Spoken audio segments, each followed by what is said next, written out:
Zika is spread directly from human to human. That gives you fever, muscle aches, red eyes, and a rash. We do have the mosquitoes here that can transmit these pathogens. We have it in all 100 counties of North Carolina. Ready or not, they're coming. It lays its eggs in artificial containers in people's backyards, buckets, tarps, plant pots, etc. Anywhere where a teaspoon of water will be. If you want to learn about mosquito-borne diseases, you want to talk to ECU Assistant Professor Dr. Stephanie Richards. It is a little scary to be bitten by mosquitoes these days because you never know what kinds of pathogens you're going to encounter. A peek inside the fridge in her lab will already make you itch. We just got our Zika virus in this week. Right now she's studying the Aedes albopictus, aka the Asian tiger mosquito. These can carry Zika and other viruses. There hasn't really been a lot of work on that, so that's one of the things we're going to investigate. With that said, you might expect that the state is tracking these bugs, right?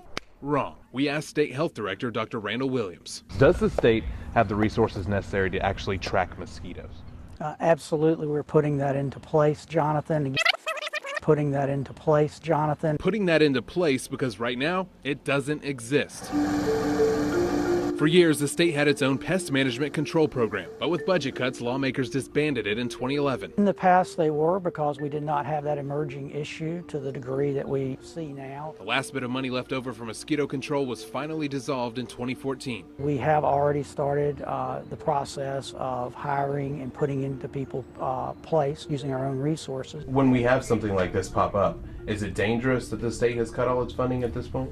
I think so. Right now they're planning to hire 2 state-level medical entomologists, which is great. But it's going to take some time for those people, to get up to speed on what's going on in North Carolina, so we would lag behind. I was surprised that they would cut that. Eugene McRoy runs the Vector Control Program in Beaufort County. It's one of the few counties and cities that have decided to keep track of mosquitoes on their own. The funds that we were getting from the state, we don't get those anymore, so all our funding for mosquito work is done directly through the county.